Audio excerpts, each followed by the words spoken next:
Assalamualaikum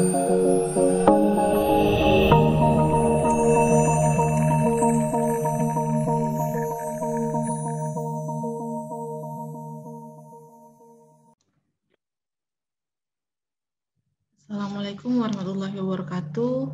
Di video kali ini kita akan membahas mengenai lanjutan dari tugas UAS ya, yaitu untuk video kali ini saya akan membahas dua bab sekaligus, bab 3 dan bab 4.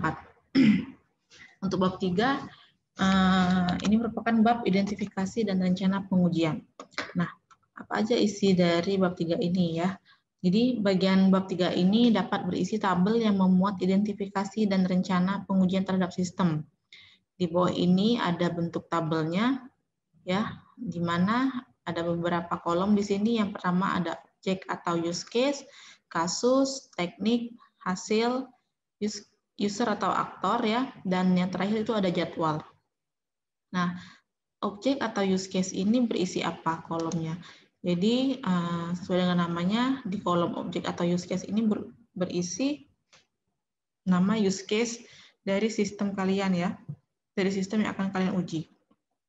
Nah, objek use case ini harus sama dengan yang ada di bab 2 di poin ini 2.1 ya. Ada beberapa use case di sini dan di sini juga ada beberapa use case. Ya, harus sesuai antara bab 2 dan bab 3.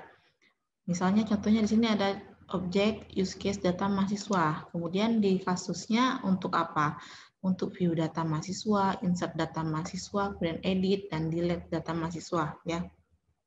Jadi setiap use case itu memiliki kasus, tapi setiap use case itu kasusnya beda-beda ya. Dia bisa 4 seperti ini ya, bisa lihat, insert, edit dan delete, atau dia bisa hanya lihat saja ya, tidak bisa diedit, tidak bisa dimasukkan lagi datanya, hanya bisa dilihat ya, seperti itu. Kemudian tekniknya apa? Teknik ini itu harus sama dengan teknik yang kalian gunakan dalam pengujian ini ya, harus sama dengan yang ada di bab 2 juga di bagian strategi pengujian yang dipakai ya di sini. Jika dia menggunakan white box, maka di bab 3 tadi juga menggunakan black box ya. Jika dia menggunakan black box, maka juga menggunakan black box. Nah, black box-nya atau white box-nya boleh kalian tentukan juga metodenya metode apa, misalnya user acceptance atau integrasi atau yang lain ya. Kemudian nah, di sini ada hasil. Hasil dari pengujian kalian ini, misalnya view data mahasiswa. Apa yang dihasilkan dari itu? Nah, di sini dapat menampilkan mahasiswa ya, kalau dia kasusnya data atau view data mahasiswa. Kemudian untuk insert dapat menambahkan data baru, kemudian untuk edit dapat mengubah data mahasiswa, dan delete dapat menghapus data mahasiswa. Nah, kemudian user atau aktornya siapa di sini ya?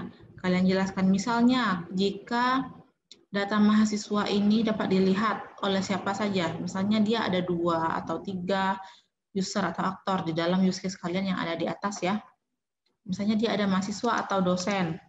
Jadi untuk view data mahasiswa bisa digunakan oleh mahasiswa dan dosen ya. Jika dia hanya satu seperti insert misalnya. Insert hanya bisa dilakukan oleh satu aktor yaitu mahasiswa, maka kalian tulis di sini mahasiswa. Jika dia 2 maka 2, jika dia 3 maka 3 ya. Sesuai dengan aktor yang dapat melakukan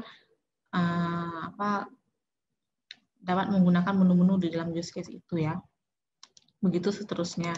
Ya, untuk user jika dia sesuaikan dengan use case kalian, sesuaikan dengan rancangan kalian yang di atas ya. Setiap aktor bisa melakukan apa saja. Nah, kemudian untuk jadwal, ini sesuaikan saja, bebas ya kalian mau bikinnya seperti apa. Ya, tidak ada ketentuan di dalam menuliskan jadwal ini. Nah, sampai di sini saya harap kalian mengerti ya. Nah, dan seterusnya jika di bab 2 kalian ada 4 atau 10 use case, maka kalian akan membuat 10 use case juga di sini ya. Setiap use case pasti beda-beda kasus, ada yang 2, ada yang 3, ada yang 1 ya. Sesuaikan dengan sistem yang kalian buat. Nah, selanjutnya saya lanjutkan ke bab 4. Ya, jadi bab 3 hanya ada satu tabel tadi ya. Nah, bab 4 ini merupakan deskripsi dan hasil uji. Berisi pengujian yang dilakukan. Ya, deskripsi ini apa? Yaitu use case-nya ya. Kemudian prosedur pengujiannya, yaitu jelaskan bagaimana proses pengujian dilakukan terhadap menu poin yang diuji. Nah, misalnya tadi di sini ada data mahasiswa atau use case mahasiswa ya, data mahasiswa. Prosedur pengujiannya bagaimana? Kalian jelaskan di sini ya. Pengujiannya dilakukan untuk oleh siapa ya, seperti apa. Kemudian masukannya apa? Masukannya kalau dia data mahasiswa berarti nama mahasiswa, NIM mahasiswa, dan lain sebagainya. Nah, kemudian keluaran yang diharapkan seperti apa? Jika sudah terisi, maka akan muncul data mahasiswa tersebut ya, keluaran yang diharapkan seperti itu. Kemudian evaluasi hasilnya, jelaskan respon dari penginputan data jika berhasil atau tidak berhasil. Nah, kalian jelaskan di evaluasi hasil ini seperti apa jalannya pengujian kalian ya. Jadi kalau di bab 3 ini baru rencana pengujiannya, dan untuk bab 4 ini adalah hasil pengujian kalian ya. Dia berhasil atau tidak pengujian itu gitu ya. Saya kasih contoh untuk yang bab 4.